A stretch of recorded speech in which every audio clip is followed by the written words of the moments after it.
আমরা আজ ব্রেকফাস্ট সেরে ভালুংপংয়ের উদ্দেশ্যে রওনা দিলাম। পার হলাম ব্রহ্মপুত্র নদের উপর কালিকা ভোমরা সেতু। সেতুটি প্রায় 3.01 কিলোমিটার দীর্ঘ।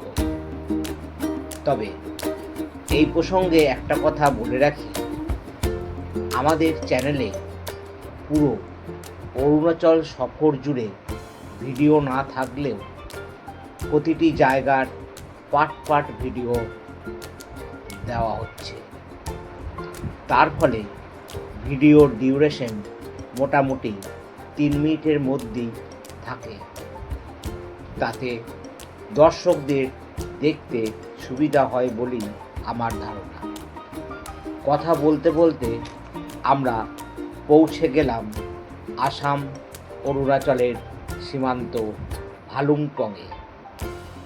যদিও এই স্থানে ভিডিও করা নিষেধ আছে, তাই সেইভাবে ভিডিও করতে পারি নাই।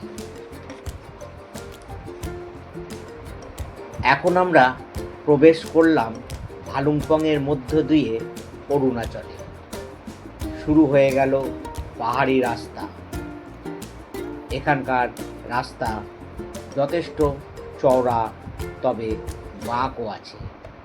বলতে বলতে আমরা এসে পৌঁছালাম ভালুংপংয়ের হোটেলে। হোটেলটি একদম কামেং নদীর পাড়ে অবস্থিত। দারুণ মনোরম একটি জায়গা।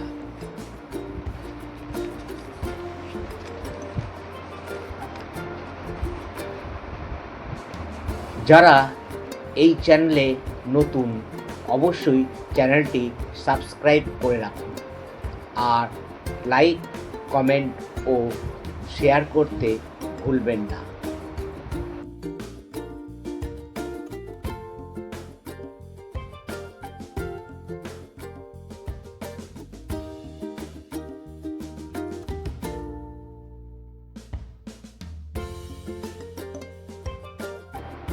ভালুংপংয়ে আজ আমাদের রাত্রি যাপন।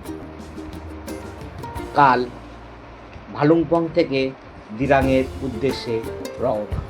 যেতে হবে অনেকটি পথ, তাই আজ বেশি রাত্রি না করে ডিনার সেরে সকলকে গুড নাইট জানালাম।